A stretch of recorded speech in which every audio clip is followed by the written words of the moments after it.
අයිබෝවන් මගේ යාළුවනේ. ඉතින් ඔන්න අදත් එන ඉස්කෝලේ YouTube channel එකෙන් අපි එකතු වෙලා ඉන්නේ ඔයාලා හැමෝම ආසාවෙන් ඉගෙන ගන්න 9 වසරේ පුරවැසි අධ්‍යාපන විෂයට අදාළව 2023 අවුරුද්දේ වයම් පළාත් අධ්‍යාපන දෙපාර්තමේන්තුවෙන් පවත්වපු දෙවැනි වාර විභාග ප්‍රශ්න පත්‍රයට පිළිතුරු ලියන්න. ඉතින් මේ වීඩියෝ එකෙන් මම ඔයාලට ප්‍රශ්න පත්‍රයේ උත්තර නිකම්ම කියන්නේ නැහැ. අපි බලමු කොහොමද අපේ පුරවැසි පෙළ පොත ආශ්‍රයෙන් මේ ප්‍රශ්න වල නිවැරදි පිළිතුරු හොයාගන්නේ කියලා.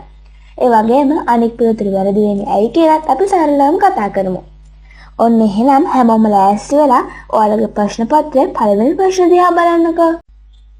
ප්‍රශ්න අංක 1 සිට 5 දක්වා ප්‍රශ්න වලට වඩාත් නිවැරදි පිළිතුර වරහන් තුලින් තෝරා හිස් තැන මත ලියන්න.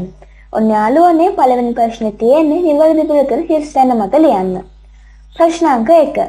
සෑම පුද්ගලයෙකුටම බියෙන් හා සැකෙන්තරව ජීවත් වීමටත් ජීවිතය යහපත් පවත්වාගෙන යාමටත් සමාජයෙන් හිමි වී යුතු රැකවරණ හා ආරක්ෂාව හිස් තැනක් වේ.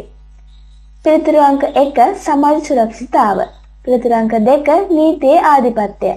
පිළිතුරු අංක 3 පුද්ගල සුරක්ෂිතතාව. යාළුවනේ දැන් බලන්නකෝ මේ ප්‍රශ්න පත්‍රයට වරහන් ඇතුළේ පිළිතුරු 3ක් දීලා තියෙනවා.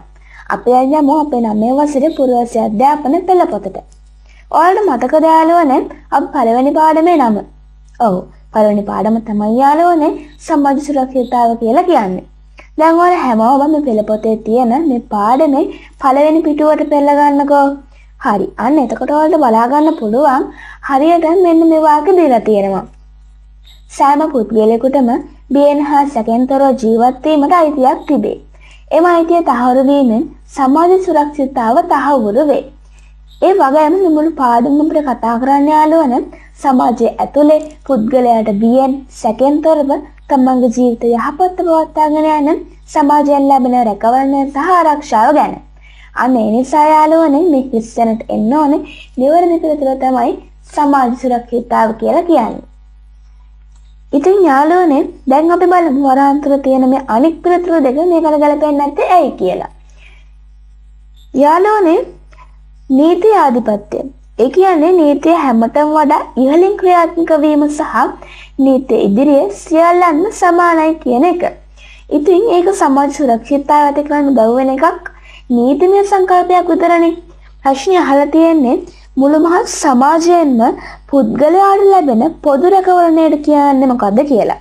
ඉතින් යාළුවනේ ඒකට කියන්නේ නීති ආධිපත්‍ය කියලා නෙමෙයිනේ. ඒ නිසා අන්න මේ පිළිතුර වැරදෙනවා. හරි යාළුවනේ. දැන් අපි බලමු මේ පුද්ගල සුරක්ෂිතතාව කියන පිළිතුර වැරදි වෙන්නේ ඇයි කියලා. යාළුවනේ පුද්ගල සුරක්ෂිතතාව කියලා කියන්නේ තනි පුද්ගලයෙක් තමන්ගේ මට්ටමින් තබා ගන්න ආරක්ෂාවට. එහෙම නැත්නම් තනි පුද්ගලයෙකුට පමණක් සීමා වූ ආරක්ෂාවට.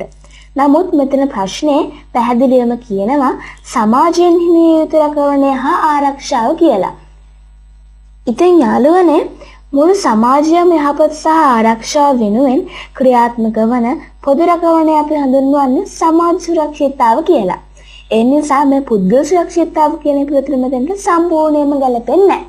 එතකොට යාළුවනේ සෑම පුද්ගලයෙකුටම බියෙන් හා සැකෙන්තරව ජීවත් වීමටත් ජීවිතය යහපත් පවත්වාගෙන යාමටත් සමාජයෙන් හිමි යුතු රැකවරණය හා ආරක්ෂාව සමාජ සුරක්ෂිතතාවය වේ. එහෙනම් යාළුවනේ දැන් ඔයාලට පැහැදිලි නේද? එතකොට පළවෙනි ප්‍රශ්නට නිවැරදි පිළිතුර වෙන්නේ යාළුවනේ සමාජ සුරක්ෂිතතාව කියන පිළිතුර.